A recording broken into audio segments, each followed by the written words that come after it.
Good afternoons, Lions fans. My name is Tyler Lothar, and you're listening to episode 4 of the LPP, the Lions Pride podcast. And today I've got two very accomplished coaches with me. One, the head coach of the men's and women's tennis team, Katan Dabar, and head coach of the men and women's clay target and archery teams, Rodney Estrada. How are you guys doing today? Pretty good. Doing well. That's good. That's good to hear. First question for Coach Dabar: how do you think your team will do in your next match? Well, next match is coming up Wednesday. We're facing Southern Western. It's a Conference Carolina school. They're like third right now. Pretty good team, solid overall. So it will be a challenge for us. But I mean, we're playing really well. Pretty confident that we can do well there. But I mean, we need to respect them. They're having really good season as well. So we'll see. I don't like to celebrate anything early. Absolutely. Now, you guys were supposed to have a match today, correct? Yeah, we're supposed to host Bruton Parker, but we're postponing it to a later day. We still need to confirm that one, but the next one is Wednesday. We play Wednesday, and then the girls play Friday against West Georgia at home, and then men's and women's play Liz McRae to finish their Conference Carolina season at home as well. Now, was that match postponed due to weather? Yeah, it's kind of windy outside. It's been windy.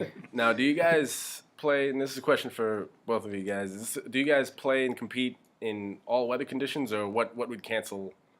Anything below 46 for me, I try to postpone it, and wind's also like a factor, and we don't play in the rain. So do the coaches get to decide Yeah, when we decide when a match gets postponed? about it, but yeah, that's pretty standard. Okay, and for archery and clay target shooting? Lightning and excessive heat and sometimes high wind, but typically just lightning puts us off. If it rains, we shoot. Now, if it lightnings, we come off the ground. Have you guys ever shot in snow? I haven't personally, but I've been around people who have. So I try to avoid snow at all costs. Okay, and Coach Estrada, you and your shotgun team, your clay target shooting team, just came back from San Antonio, Texas. Our national championships, yeah. How do you think you guys did out there? Did great. We came back with 5 individual podiums on the national level. Overall team rank, I believe, a 4th. Team went out there. We really tough year this year, but they really came through with it when it counted, and we did very well, both in our southeast section and also nationally. They did extremely well, very strong. Absolutely. And how do you think your archery team, will do at the upcoming Southeast Regionals? This is the best year, Southeast Regionals. We're going to be one of the top teams at Southeast Regionals. We'll be probably the top 3 teams in Southeast Regionals. Regionals coming up on April the 22nd.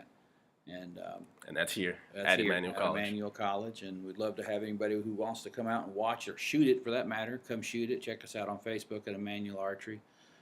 Also, Emmanuel Competitive Shotgun, and check us out there. But we'd love to have people who want to come watch or visit or shoot in the tournament. If there's a guest division open to the public that they can come shoot in. And then after that, of course, we have our national championship coming up in Chula Vista, California, and our guys are. We're actually nationally ranked. We've already been issued the threat from James Madison University. If you're watching out there, Brad Fiala, I got your challenge. It's in the mail. So we'll definitely have an exciting end of the year. Absolutely. Now, your team was 4th in the country last year. Yep. How do you think you guys will do this year on the national circuit? I don't like to. I'm kind of like a taunt. I don't want to jinx it. But we're going to do really well. The math behind how the national formulation is computed is we have a strong chance with strong shooters, and we have a really good chance at doing at the very least top 3 in my mind. We're calling you out, James Madison and Texas A&M and Michigan State from last year. But the way we've structured our team and the way the team has been developed, we have the math to really support a good drive at being national title contenders this year. Now, we'd love to see archery bring home another national championship to this school. Question for both of you guys. What is it like coaching a sport that is so seemingly individual? And what's it like to coach your athletes as a team, Coach Dabar?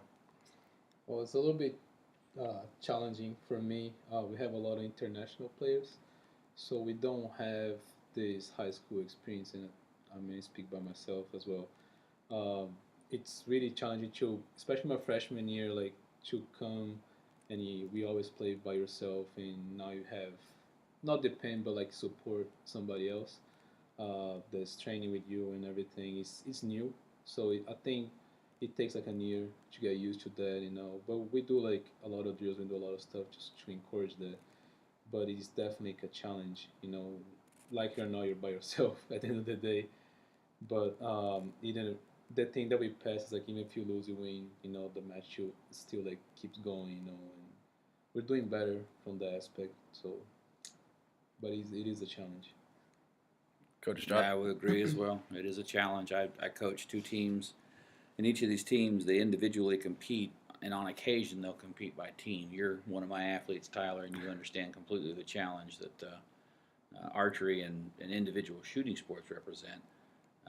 They get the idea of corps d'esprit and building a team mentality and building a team culture. It takes time. It takes a couple of years to get a good corps d'esprit and a team culture built, and it's starting to gel for archery, and for shotgun, I'm working on getting it there. So it is difficult, though. It does work for you in some instances and against you in others as a coach, and you have to figure out when it's going to work where for you. Absolutely. Coach Estrada, what would you say the struggles are of coaching two different teams? Time. There's not enough time? Oh no, not enough time. Not enough time. You're spread pretty thin, and if you want both the teams to be contenders and you want both the teams to thrive and grow, um, you know, there's not enough daylight, and unfortunately, I'm finding there's not enough night light either. So, the time is an absolute constraint that I face. The disciplines are very similar, though. The thinking mentality between shooting sports, it crosses over extremely well.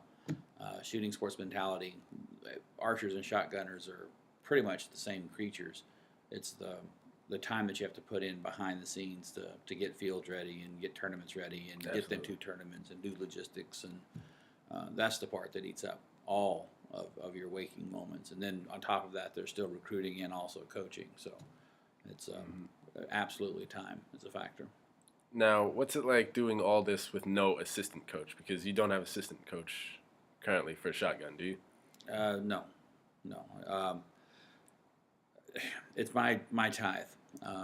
It's what I do to give back to what I've been provided. I'm here at a school where I get to live my faith and be my faith and do my faith, and as such, I see the work that I do as my tithe.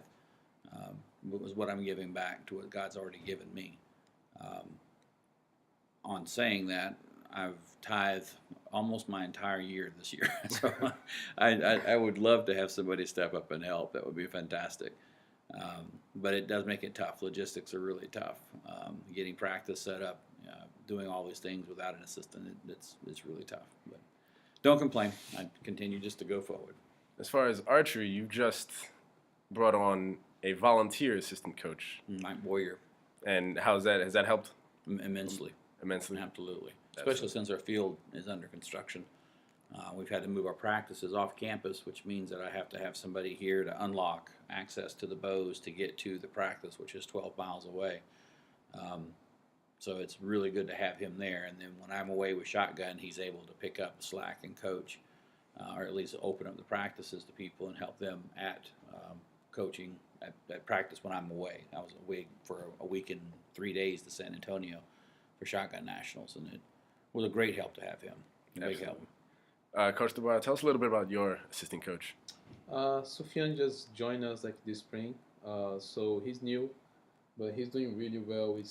Having two teams as well is like a little bit challenging for me because practice like usually overlaps. You know, there's like a 30-40 minute that both guys and girls are there, but having somebody, it's not only to help with practice, but having like a second opinion. Maybe you need like an advice or or anything that you don't want to make the decision by yourself, and it's good to have somebody else by your side. When we play, it's like 6-12 courts sometimes, and there's no way I can walk around everywhere and help everybody. So it's really good to have somebody by your side. So he's being very, very helpful, and he's learning a lot. So I'm very grateful to have him here. Absolutely. Another question that I feel that certain coaches wonder, speaking with other coaches like the basketball coach and baseball coach, I was wondering what it's like coaching co-ed teams for you, because both of you guys coach. Well, not necessarily tennis is necessarily co-ed, but you coach the men and women's teams, correct? Mm-hmm. Now, what's it like coaching men and women, Coach DeBar?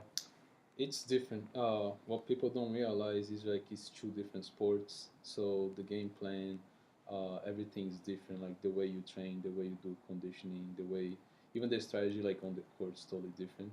So it's two different sports. It's just the same rules, but it's totally two different sports. So even the way you prepare, the way you recruit, the way you talk to players is different. So it is challenging, but I like it because it gives like two. It's like two universe. You finish with the girls and then you have the guys. I mean, I like it, I enjoy it. So, but it has it's different. So, it's nice for me. Absolutely, Coach Estrada. Very different. Two completely different. I coach men and women shotgun, men and women archery, and other than when we shoot mixed teams, there's no mixing of genders, so they are individuals. So how you train and try to keep the whole team focused on conditioning, on training, on shooting, on competing, and it's very much different. It's you seem to wear multiple hats as a coach, but everybody has to understand those multiple hats are for the different environments and situations that you find yourself in or working with your athletes. And I think Catan would tell you that it's I would say the women's team are easier to coach than the men's team. The men's teams are the ones that are the hard ones to coach. The women's teams are easy, man. But it's interesting. I've coached mainly men all my life: soccer, baseball, football, and now that coaching these men and women's teams in two different sports, it's been a learning curve, but it hasn't been impossible. What would you say is the biggest difficulty in that co-ed aspect? Biggest difficulty in that co-ed or at tournament, the separation of the genders and my personal time and placement. When genders are separated and they're shooting at the same time, it's difficult to be in two different locations, especially Absolutely. on an archery field that could be over a mile long. Absolutely. And they put women at targets 1 through 13 and men through 22. I mean, that could be a quarter-mile walk, and all of a sudden somebody needs something and I can't be down there. And for shotguns, it's a little more mixed that a squad can have genders on the same squad. Mm-hmm. But again, it's the being there for the athletes when they need to be there. And sometimes how the tournament's broken. Your tournaments, I think, are broken up, men and women. Archery, men and women shoot at the same time. They're just shooting different parts of the field, and just the physicality of being there is tough. It's not impossible, but it's tough. That's why I've got great captains to help me out in those situations. So Tyler being the head captain of my team. Absolutely. Coach DeBar, difficulties in coaching It is challenging. Most of the time we travel together. So like if we play a school that has 12 courts, we have like 12 individual matches going on. So it's challenging to help everybody. Like at least for me, some coaches probably don't feel like that, but I take it very personal if I don't go to your coach, if I don't help you out, if I don't sit with you, and having like two programs it makes it more difficult to do that. Even if we won, it's already tough with 6. So when we travel together, we have like 12. If they're not playing tournament, if we play a tournament in the fall, there's like 20 people playing once, and there's no way we can go and see everybody. And I think it's more like a personal thing for me because I feel really bad if I don't actually try to help you. But I think it's just part of the job. It's not complaining or anything. It's one of those things. Just you have to suck it up and do it anyways. But it is difficult. But I think the team now understands where we at, what we're trying to do. So that helps a lot as well. Here with Coach Catan DeBar, coach of the tennis team, Coach Rodney Estrada, coach of the shotgun and archery team. Another question I wanted to ask both of you guys: What would you say is the biggest thing that you are either losing or that you wish you could keep of your senior members leaving the team? Coach Estrada? Depth on the bench, and talent. That's you take years to develop your seniors and to develop your athletes, and they make it to that senior year, and they leave with all of the knowledge and depth, and information and training, and that leaves, and they're the ones usually who wind up their senior year training most of my freshmen, and to have them go is that depth is a loss. And I think any coach would say that, though. Any depth on the bench, once it's gone, your freshmen, you get very little of you as it is, and seniors are so dependent upon. And you being one of my seniors, Caleb being one of my seniors, Shannon being one of my seniors, that depth on the bench is going to be missed greatly. And then I would say, over the years of working with my athletes, I get really close to my athletes, and I come to love them like my children, and treat them, as if they are family, and they eat in my home, and I'll do all I can for them, as they well know. And it's a personal bond that I also Absolutely. that hurts. It feels a little bit here. I hope that they remember to call home when they leave. Absolutely. Coach DeBar? I think I'm gonna pick back on that. You spend a lot of time with the players, like 3-4 years. So you create like a bond, and you get used to them, and then, but as the season start, like, winding down, like, they're gonna leave, and in your mind it's like, what are you gonna do when they leave? If you lose the captain, if you look a senior that's a good leader, or even like somebody, in my case, like people that they help me a lot to get through the day. Sometimes the small things, eventually like bigger things like in life, and they ask you for help, and they ask you for advice, and now they're leaving. I think that's the most painful part for me, is knowing that, okay, next year you come back, you're gonna start, but they're not gonna be here. And then basically like you're starting over. It's just, I think that's what the Division II allows us to have, is the small school allows us to have, is like the bond, the connection with the athletes, with the players, that most of a bigger institution wouldn't. Like you're just like a player. I think what Emmanuel is really good is creating this bond, creating this relationship between coach and player. And especially like a team that's been here 4 years, and you're not gonna be here. And it kind of sucks. Yeah. So senior days is the days that like is the send off. Absolutely. From now we're gonna be friends. We're gonna be co-workers. We're gonna be something else. But we don't have this coach and player relationship anymore. You're not gonna play tennis. Not gonna be here for first practice. And it's sad. It's really sad. And but life goes on, I guess. Yeah. Tell us a little bit about your individual seniors that are leaving. We have quite a bunch this year. We have 7. So, 7. Wow. Yeah. We have like a lot still playing, and and they've been here since I came. This is my second year. I came in January 15, so they've been helping me for a while now. They show me like the way in the area, like everything, how school works, who to talk to. They, when we do fundraiser, they're the first ones that usually go to, and somebody that will help us. So there's a lot of stuff that I'm not gonna say there's one that's better than the others, just because I see my team as a family, and that I have here. So it's like we're losing members of the family. It's really sad, but we're losing quite a few people. That's the biggest graduating class that I have. So next year is going to be all the players that are brought in. It's 3 years that I spent, 2-3 years I spent with them. It'll be interesting. Absolutely. Coach Estrada, some of your seniors leaving? Some of my graduating seniors. Shotgun. Let's see, the first one, Stephanie Beardsley. I'll be losing her. Strong shooter. Going on to teach.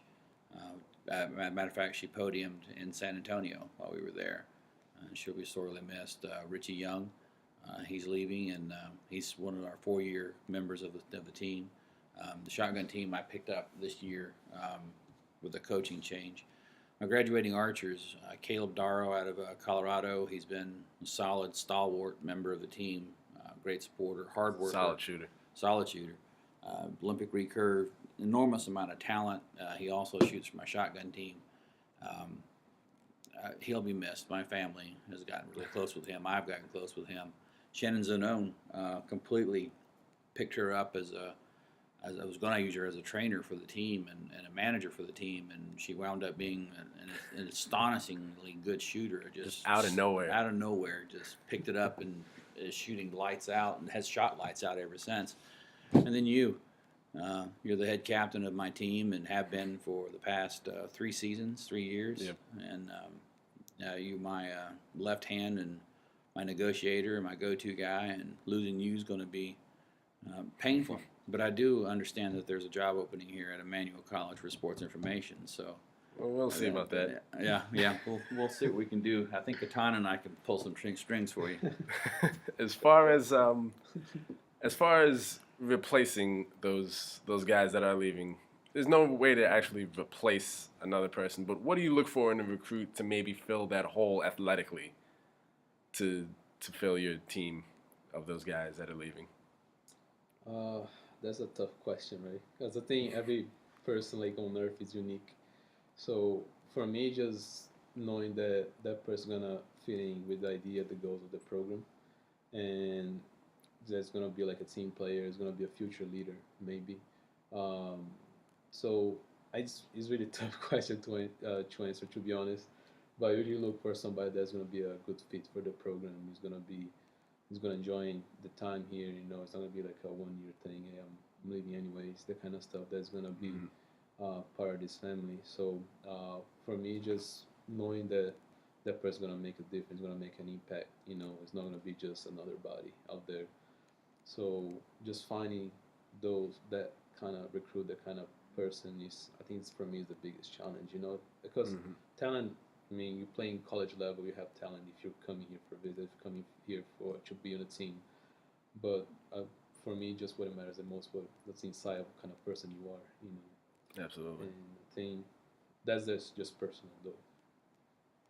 Coach Strada. And the question, I think, Katan, is as the team grows and as the team gets older and starts to mature, the culture of that team changes. And what you need from year to year athletically stays the same. You need the top athletes always. You always need the best athletes. That never changes. The part that changes is as your team matures, the culture of your team starts to stretch the envelope as to what kind of person you need personality-wise. You move away from prima donnas and you move away from needing that person to needing somebody who can be mutually supporting to the rest of the team, or somebody who's willing to travel right now 12 miles of practice and not complain about it. Absolutely. For me, every year when I go through this replacement cycle and recruiting, it's a different answer because the culture has changed over the course of the year. And if you're a diligent coach, you're constantly building on your culture and trying to get the culture to a place where the athletes are happy and the coach is happy. And next year, or in this year right now when I'm facing this question, and next year it'll be another year behind me, and hopefully the culture will have changed and gotten better, and I'll be looking for a different type of athlete. But I guess I would tell you from the get-go, athletically things don't change, but annually what I want changes because I've developed and have grown a culture amongst the kids that they start to see and hopefully want to be a part of. Absolutely. If that makes any sense, Katan? Yeah, I agree. Now, you both have talent from all over the country and all over the world. You both have international talent. Are there any areas specifically that you guys look for recruits? Like any areas geographically? For me, like the tennis, like is like very different depending where you come from. So South Americans play one way. Europeans like a different, like French players play differently than Spaniards. So it really depends what we need. If you need a guy that attacks more, like plays like more inside the court, or somebody that stays more like behind, like plays solid. So it really depends like what we're looking for. But I'm open to any culture. You know, I really like having like different people from different countries because there's a culture exchange. You know, and we all can grow from there. And so I always look for somebody from different parts of the world. You know, like Absolutely. you never know who you're gonna find. And I was like finding somebody who's like under the radar, you know, was not very like being recruited very heavily. I like those. So it really depends on the needs that we have. If somebody that plays singles better than doubles or vice versa. But I'm not picky at all. Like I said, I like to Skype. I like to talk to the person before I make an offer, to just to see who you are, you know. And recruiting internationally is very tricky business, you know, because it's hard to bring them for a visit. It's hard to see how you are like here. So, but I've been blessed so far. Coach Estrada. Um, I recruit. Well, see, archery, we have several different governing bodies, and you think archery are all shooting bows and arrows, but there's all different. There's, for us, we have 4 divisions in archery where people compete, and in those 4 divisions, people come from the different governing bodies. So, I recruit. Mainly, we shoot FIDA, but we also shoot 3D as well, and we're going to get more into NFAA. Um, so I recruit in my thinking. I will recruit from anybody who will pull a bow back and shoot an arrow if they're willing to be trained, if they're willing to listen and they want to pay attention and they want to learn FIDA style shooting, which is the Olympic style shooting, or if they want to learn how to shoot 3D, ASA, IBO, and if they want to shoot NFAA, I've got experience in all of those. I'll train them and teach them. I like very much to recruit from NASP, the NASP program. Very big down in Georgia and Florida, in the correct? whole country, in the whole world, as a matter of fact. Yeah, they last year the international, it's a National Archery in the Schools program was put together by a guy named Roy Grimes, and it exposes archery to kids as young as the 6th grade. And when they get to high school, they finish high school with the NASP program, and a lot of them, since it's a kind of an all-around bow, they can pick up any bow. Pick up any kind of discipline. And come into, and I can take them into bear bow, bow hunter, Olympic recurve, even if they want to go that far, and World Archery Compound. So I like to recruit from NASP, but I'd like to say if you have a good attitude and you want to learn, then I'm not picky. I'll be happy to teach you what you want to know, and you'll be after time, if given the time, you'll be good at what you do. Absolutely. We've trained some national champions and some international champions here. Just got a guy from Catalan, Spain, as a matter of fact. And recruiting from the international market is extremely tough. That's one of the toughest things that you'll ever do as a coach is recruit from international market. Just the checklist alone is daunting for the coach. I can't imagine what it's like for the poor kid. But I also have someone from New Zealand. We got her here, and she's a solid member of my team. Rachel Burge, solid member of my team, and if I could have 12 more just like her, I would take 12 more just like her. Absolutely. And you know Rachel very well. So, but yeah, anywhere, anybody who wants to learn, I'll take them. Absolutely. Got a question here sent in. I'm guessing sent in via carrier pigeon. Looks like it's for Coach Estrada. Sent in by Jonas Clay from The Hoop, South Georgia. It's The Hoop, a city in South Georgia. I don't know. When you feel down, what Bible verses do you turn to lift up your spirits? Let's see. When I feel down, what Bible verses do I turn to? The one that I keep on going back to is the Serenity Prayer. The Serenity Prayer is one that I find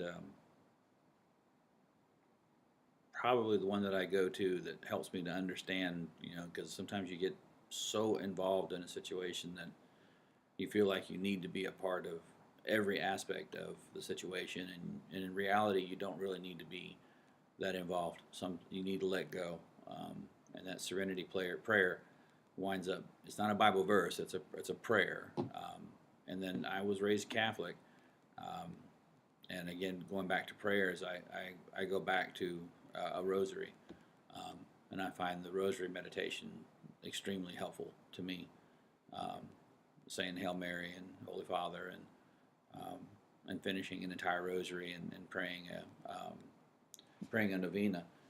A Bible verse in particular, John 3:16, is always going to be of particular importance to me because it's the reward for the work that I do here on this earth for Him, that I'm striving for, and it's that promise and guarantee that what I'm doing here is a purpose for it.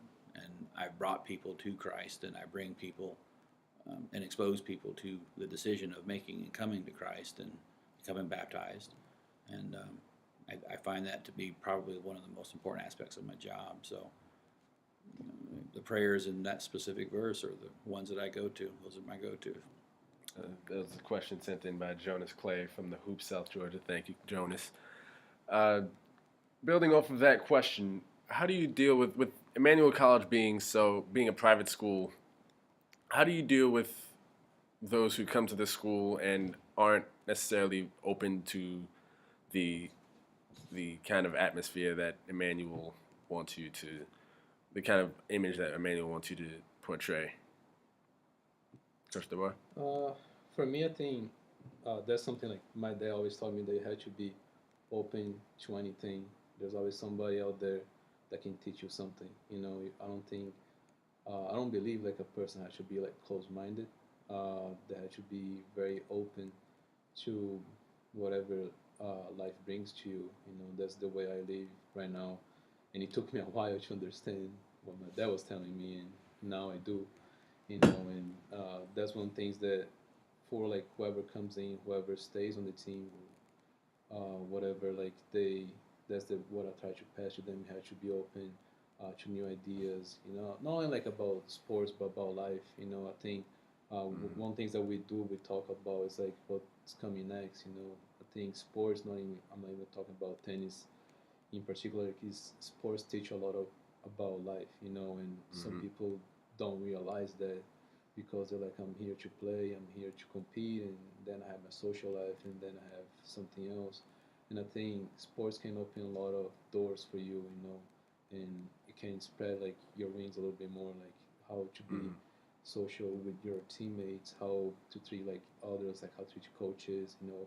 Later in life, you're gonna work out supervisors and things like that. And I think for me, it's just bringing people there and showing them like, okay, um, tennis is just like a tool, you know, and it can teach a lot about life, and it goes beyond the line of the courts, you know. Absolutely. So that's what we believe in. That's what I try to pass to them, and we're starting to get there. You know, we see like things changing from day-to-day basis. You know, and bringing people here like in the future as a recruits, the future players, and that's what I tell them. You know, what are you gonna do after 4 years? You know, what's the plan? You know, why you here? You know. Getting to know them like it really helps as well. That's for me. Coach Strada? Well, everything that we do is something new and exploratory. And when I bring them here to Emmanuel, and at first it was, you know, I struggle with this, but I've come to understand that the better part of getting the students to understand this is a part of their life. This is a time in their life. This is a season in their life. And this season they can learn and grow and go and find out about what this is like.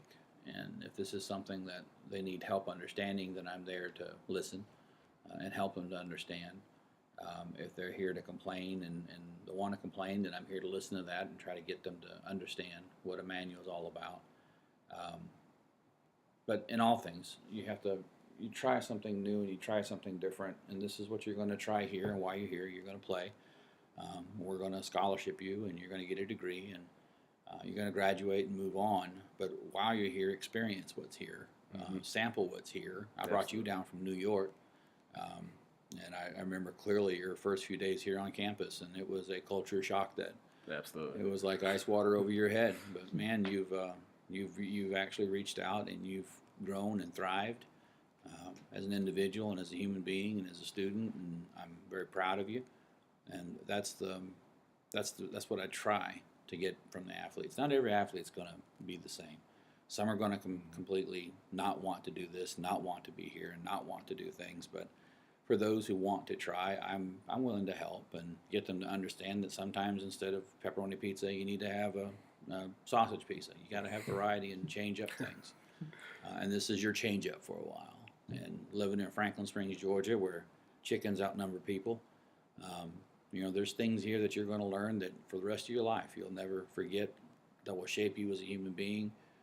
And they're good things. They're not bad things. They're good things. And those good things are going to make the human being that one day, you know, when I'm old and in my home, you know, you'll be leading the world. And I hope you'll draw upon what you learned here while you were here. So it's just another season in life. That's all. Absolutely.